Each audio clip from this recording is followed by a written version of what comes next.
Rádio Ronco do Mar, no nosso quadro Personagem e História de Paracuru.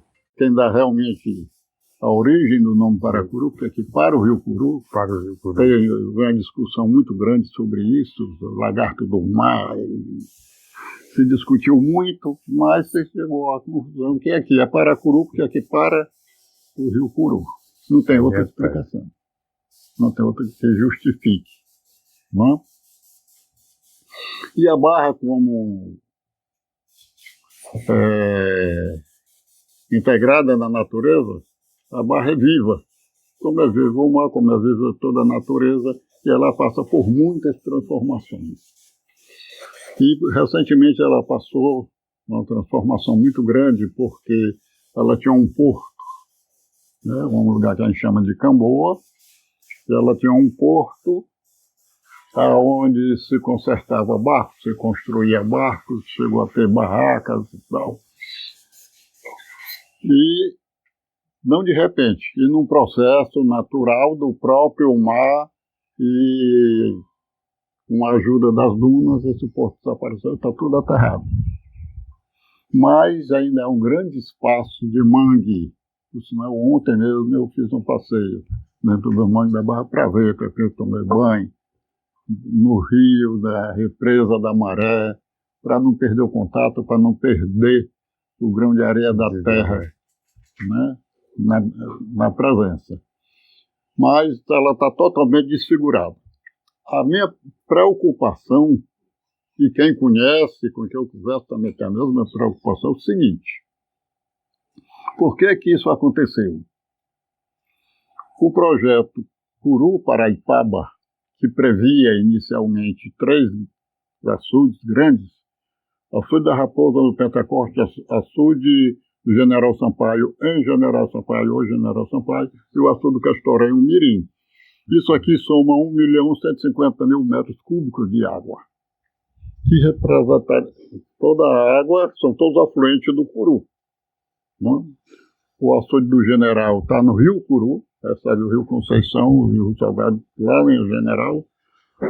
O Pentecoste recebe água do Rio Canidé e o Caxitoré recebe água de Cidade da Serra do próprio Rio Caxitoré.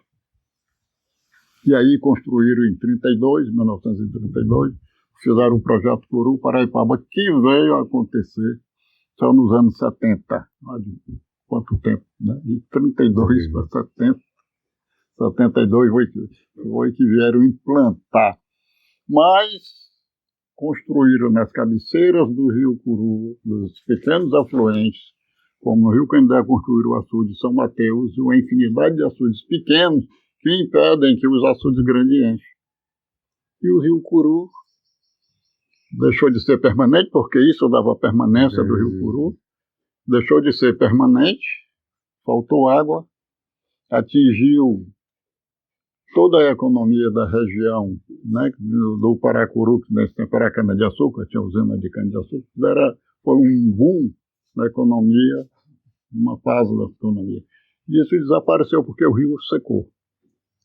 E os açudes não recebem mais água suficiente para os açudes sangrarem, porque ele só vai correr forte, né, e ter cheia se os 3 açudes sangrarem: Pentecoste, General e Castoré.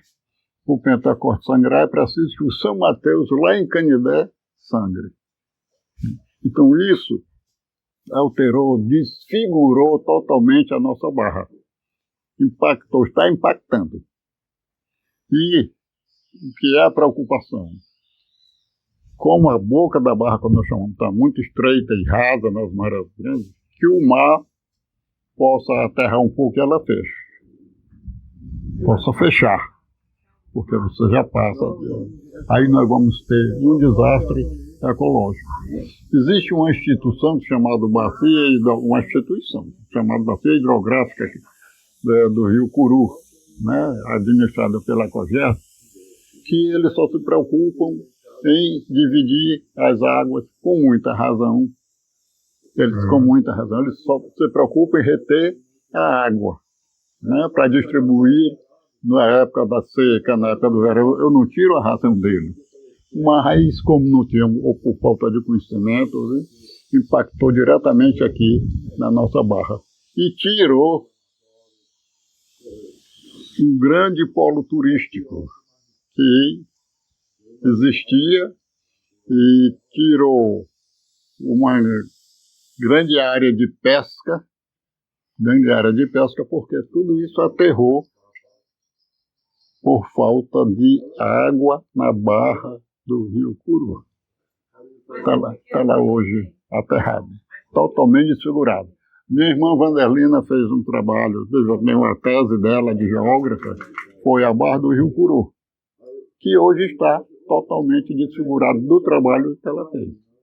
Mas, assim mesmo, sustenta muita gente, é uma fonte de riqueza para pescadores, marisqueiras e todos que vivem lá na região.